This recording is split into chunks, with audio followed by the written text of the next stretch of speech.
Broadcasting live from his parents' basement. This is Hurry Up Offense.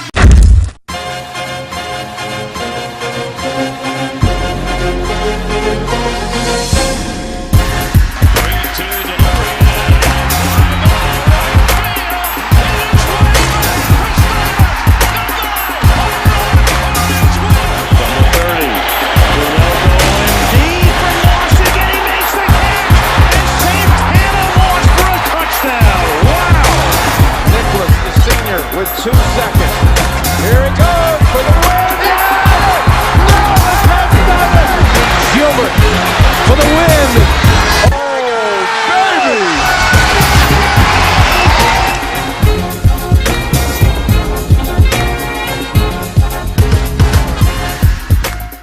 Welcome to episode 2 of Hurry Up Offense. I'm Sean Pelletier, and I know you're probably sitting there thinking to yourself, oh my god, you're doing another episode. Yeah, I am. But you're the one that clicked play, so shut up.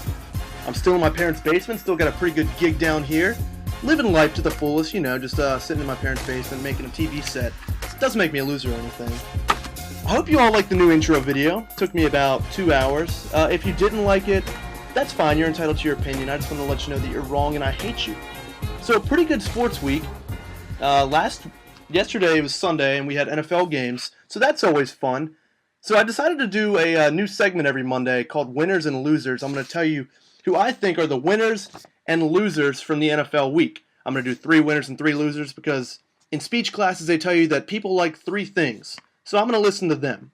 Let's go ahead and start with losers because everyone wants to end on a high note, so I'm going to make winners my last one. First loser of the NFL week is going to be NFL head athletic trainers.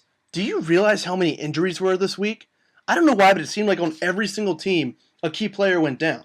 Especially on my team. I'm not going to lie, I'm a little biased. We had a lot of injuries, probably like 14, including my fantasy team, but that's another story. But let me just name a little bit of some of the players of note that were hurt this week. We're going to go with RG Knee. It was his ankle, though, but, it's still his leg. He's terrible. AJ Green, Gerald McCoy, Noshawn Moreno, Peanut Tillman, Jamal Charles and Eric Berry, Ryan Matthews, Eric Decker, Tavon Austin. The only reason I stopped writing is because on my big boy notes I ran out of space. There were so many players hurt this week, and I have no idea why. So I'm just going to blame the head athletic trainers. I think every single one of them should be fired. They're doing a terrible job. Like, that's your one job. That's your job. To keep people from being hurt, and I guess getting them yoked in the locker room, but that would lead them not to be hurt. I mean, some of them can't be avoided like RG3's where he's got toothpicks for legs. Like, I hope I put some toothpicks up here because that's his legs. So they just snap, like, at all times. So I don't know if he's going to be back in the league, but whatever. Athletic trainers, you all suck. Let's go with our first winner. Our first winners of the day would be backup quarterbacks. Backup quarterbacks this week did great. There were 3 of them. RG3 got hurt, so Kirk Cousins came in. Kirk Cousins, the god. He's the best. He's the best player in the league. Tom Brady status. I'm kidding, please. Please don't, badger me. That was a joke. Kirk Cousins came in. He won the game. Drew Stanton came in Arizona because Carson Palmer's shoulder hurt. He ended up winning the game. And then Austin Davis, who's actually the 3rd-string quarterback in St. Louis, came in, and he won the game. So you had 3 backup quarterbacks come in and play extremely well and lead their teams to victories. So I think that shows how important backup quarterbacks are in this league. And I mean, I'm not saying Drew Stanton's a great backup quarterback, and Austin Davis is the 3rd-string quarterback, so it's not like they knew that he would be coming into the game. But the fact that those players came in and played well, we got to give them a big win for the week. Second loser of the week is fantasy experts. Ever heard of the guy Allen Hurns? Yeah, no one else did before last week either. But he happened to go off in 1/2 against the Eagles, and all of a sudden, every fantasy expert saying, this guy's going to produce monster numbers this year. Go pick him up. Yeah? Did you pick him up? Well, he didn't do anything. He sucks. He's terrible. He had 1 good half against the Eagles. 1. Because no one knew who he was. He was running invisible out there. He had 1 half. This was his stat line in the Eagles game. 4 catches, 110 yards, 2 touchdowns. That's good, right? Yeah, that's good. But in the second half, how many catches did he have? 0. The dude sucks. He's not good. The Eagles just didn't know he was there. As soon as they devoted their attention to him, guess what? 0 catches. Against the Redskins this week, I hope people started Allen Hurns. I hope they did. Finished with 2 catches for 13 yards. fantasy stud. Go pick him up, everyone. Go pick him up. He's great. No, he's terrible. Okay? As soon as you figure out who these guys are, he went undrafted for a reason, okay? I know some of them work out. He's not one of them. He was terrible. He dropped a wide open 75-yard touchdown pass. He's just not good, okay? So fantasy experts, you blew it. Let's go with our second winner of the week. That would be Antonio Gates. How many times has this guy been written off? He's like the San Antonio Spurs. Just no one thinks that they're going to continue winning, and they always do somehow.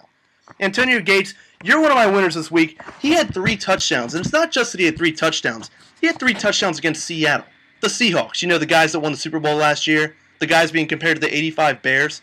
3 touchdowns. 3. And this is a guy that everyone was saying that this was the year he's finally going to be phased out, and Lardarius Green's going to come in and take his snaps. 3 touchdowns? I don't think so. Speaking of this game, I know this is a little off topic. Richard Sherman, where are you at? Where are you at? I know it's wrong. Some San Diego players after the game were saying that Sherman was just another guy. Shut up. Like, shut the hell up. He's not just another guy.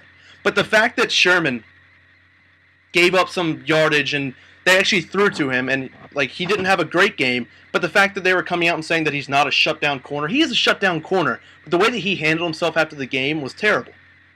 You know what he did? He didn't talk to the media. He's talked to the media after every single game, and he always runs his mouth, and he always has something to say. He finally has a bad game, and where is he?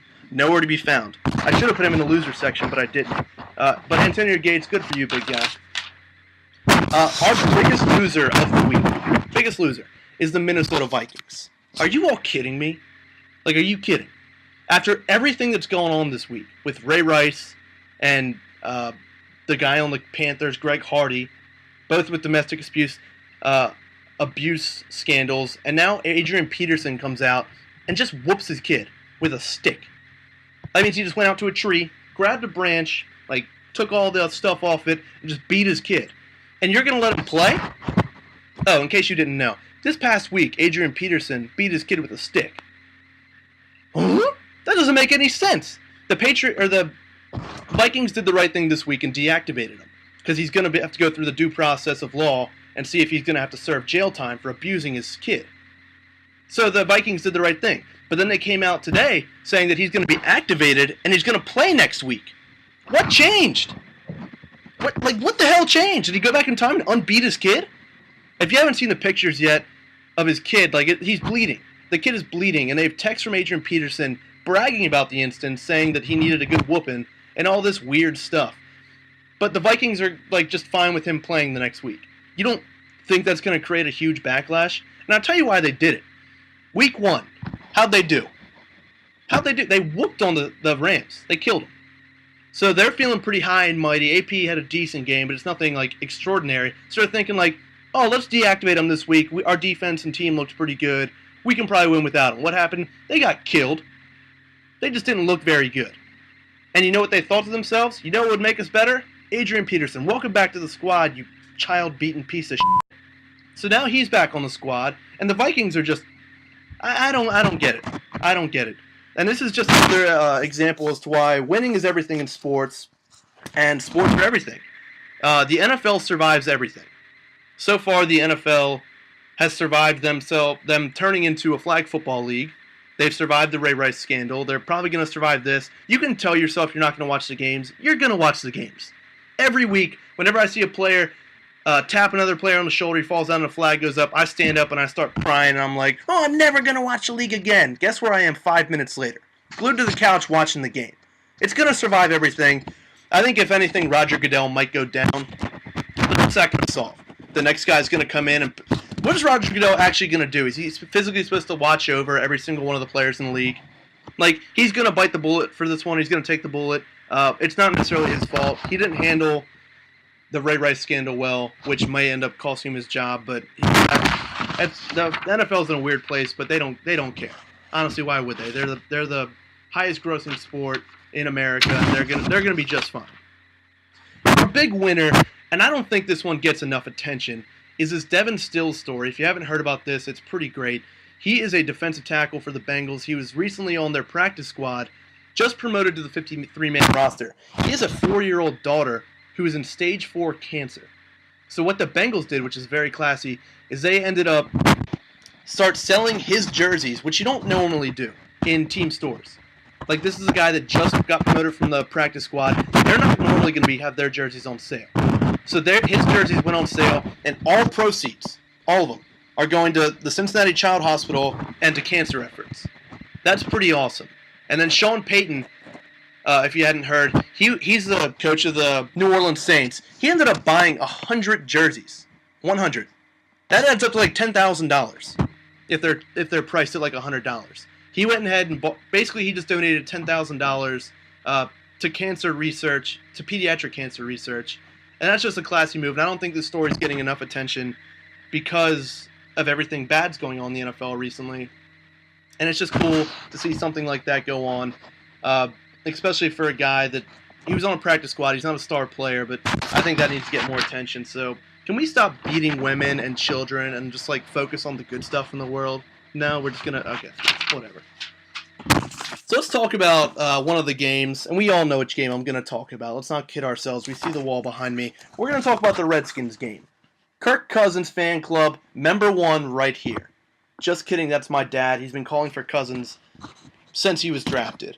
RG3 got hurt on a disgusting play, and Kirk Cousins came in and just dominated. He completed, I think, his first 12 passes. His first pass of the game was a touchdown.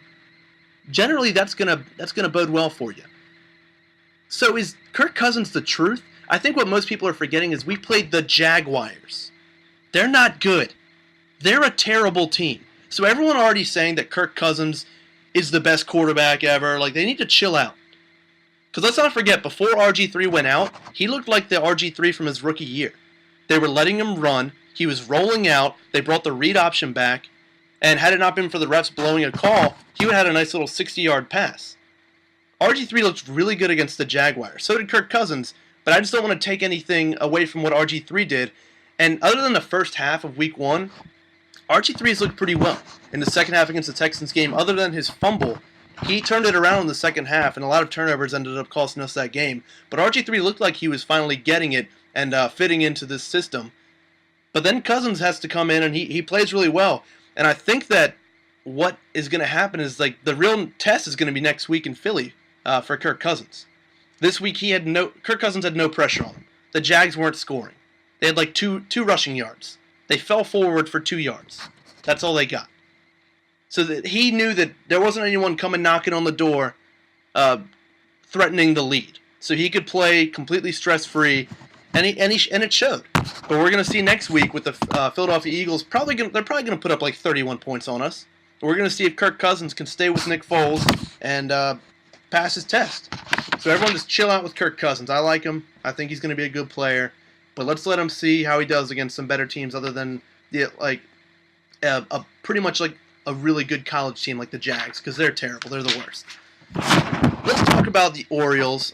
We're going to end every show with the Orioles. So if you don't like the Orioles, then stop watching right now. Just stop. The Orioles are still winning.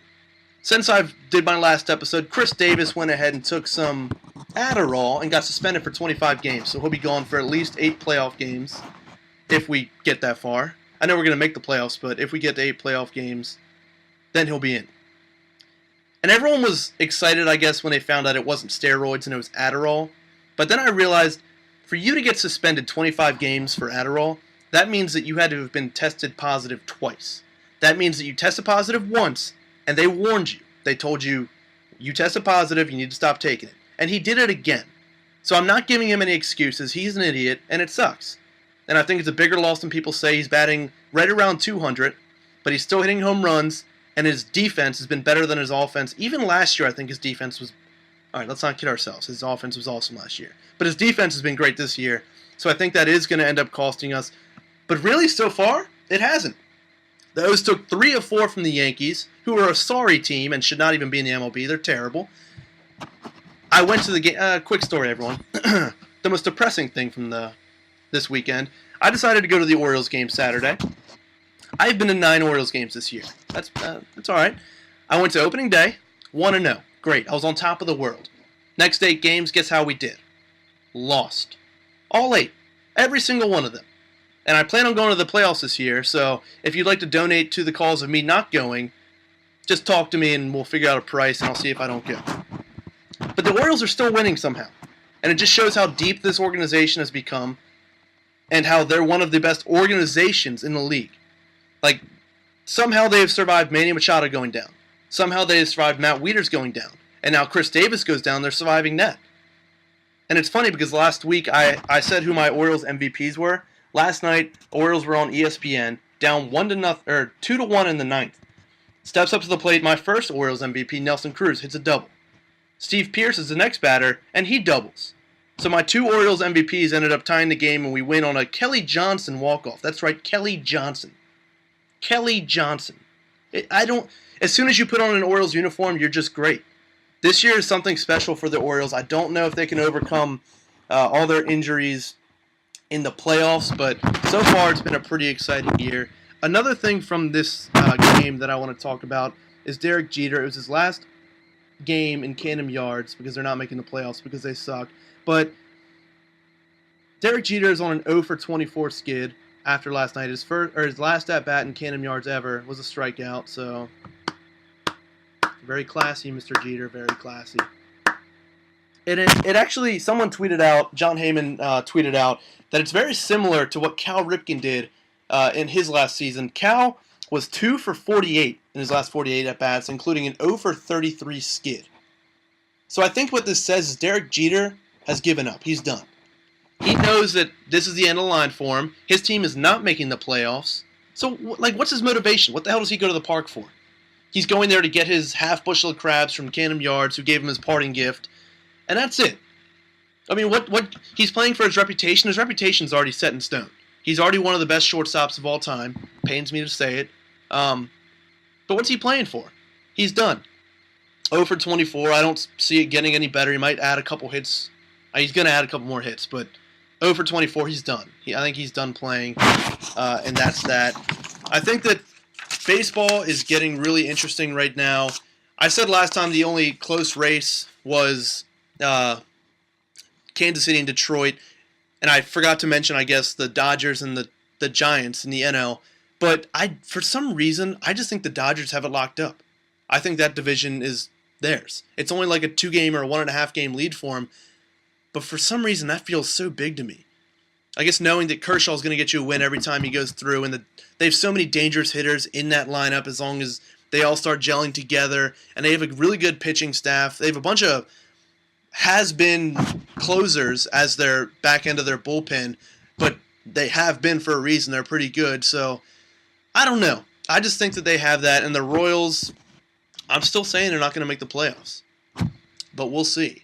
If you have any suggestions for next show or anything you want me to talk about, I'd love to hear it. Until then, me and Michael Scott would like to say thank you for watching, and everyone have a fantastic week. Cheers.